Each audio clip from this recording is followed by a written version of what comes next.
नमस्कार। आज हम देश की जनता को यह बताना चाहेंगे कि पिछले 75 सालों में हमारे साथ एक बड़ी राजनीतिक साजिश हुई है। 1857 की क्रांति को कुचलने के लिए जो नियम, कानून और प्रशासनिक ढांचा बनाया गया था, जिसकी मंशा भारतीय गुलामों को अपमानित करना, उत्पीड़ित करना और शोषित करना था, वही व्यवस्था आज़ादी के 75 साल बाद भी हमारे ऊपर थुपी हुई है। क्या हम डेमोक्रेसी में रह रहे हैं? मेरा मानना है कि हम पार्टी कृषि में रह रहे हैं। डेमोक्रेसी की डेफिनेशन होती है government of the people, by the people, for the people. आज की व्यवस्था में पीपल पूरी तरह से गायब है, लिहाजा आज की व्यवस्था को हम पार्टी कृषि कह सकते हैं। Government of the party, by the party, for the party. हमारी राजनीतिक पार्टियां इतनी दुष्ट हैं कि वह अच्छे लोगों को टिकट ही नहीं देती हैं। आपको जान के ताज्जुब होगा, अभी जो 2024 का पार्लियामेंट समापन की ओर है, इस पार्लियामेंट के 44% मेंबर ऑफ पार्लियामेंट आपराधिक रिकॉर्ड के थे। इनमें से 29% जघन्य अपराध के अपराधी थे, बृजभूषण जैसे।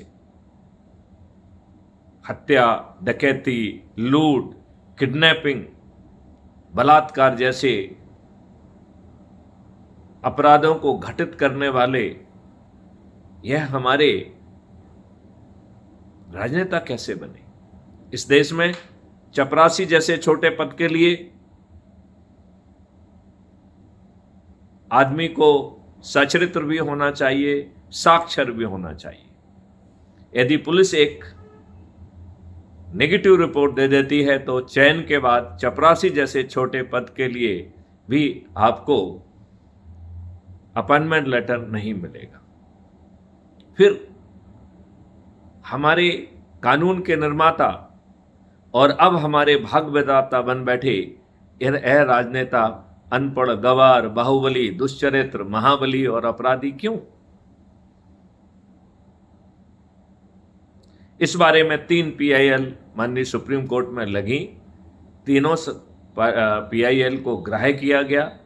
तीनों PIL में माननीय सुप्रीम कोर्ट के द्वारा निर्णय दिया गया कि हमें पीपुल्स रिप्रेजेंटेटिव एक्ट 1951 में संशोधन करते हुए आपराधिक रिकॉर्ड के व्यक्तियों को चुनाव में लड़ने की पात्रता से वंचित करना चाहिए।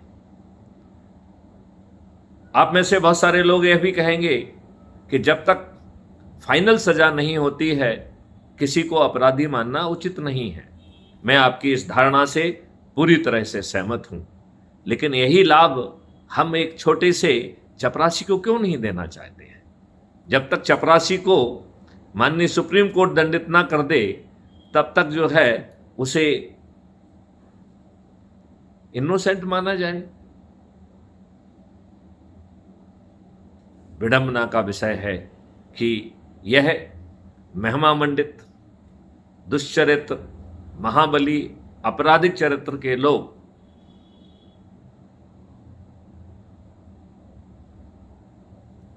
आज की तिथि में दारू बांटकर, साड़ी बांटकर, पैसे बांटकर, सामान बांटकर, जो कि यह गतिविधियां आज की डेट में अपराध हैं, लिहाजा अपराधी अपराध घटित करते हुए जीत रहे हैं और वो हमारे ऊपर मरे हुए हैं।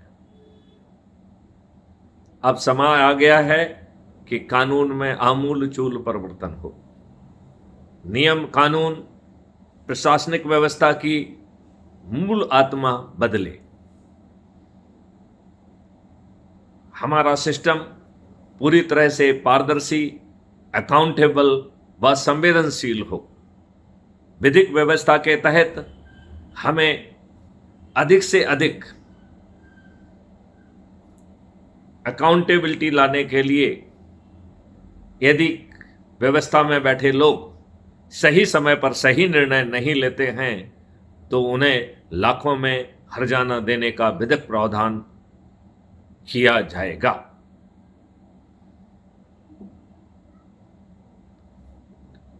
हमारे सरकार ने आईपीसी, सीआरपीसी, एविडेंस एक्ट में कुछ परिवर्तन किए हैं, लेकिन यह सभी परिवर्तन कॉस्मेटिक परिवर्तन है।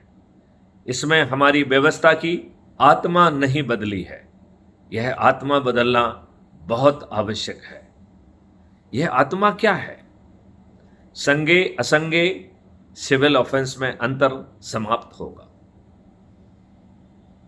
बिना थाने जाए ऐप बेस्ड व्यवस्था के तहत आपके घर या आपके स्थान पर ऐपधारी व्यक्ति पहुंचेगा जो आपकी एफआईआर दर्ज कराएगा। आवश्यकता अनुसार लैंग्वेज इंटरप्रेटर को भी इंटरफेस में लेगा, वकील को इंटरफेस में लेगा, पुलिस को भी इंटरफेस में लेगा और एफआईआर के एट्रीब्यूट्स के साथ साथ वह मौके का एक चश्मदीद गवाह भी होगा जो आपकी इंजरी की 3D फोटो भी लेगा, आपके घटनास्थल की भी जो है वह फोटोग्राफी करेगा और बहुत ही एडवांस टूल से करेगा। लिहाजा बिना थाने जाए एफआईआर दर्ज होगी। गलत एफआईआर दर्ज करने वाले, गलत गवाही देने वाले लोग अब जेल में सड़ेंगे। National authority for scientific and technical assistance in investigation and detection of crime के तहत हम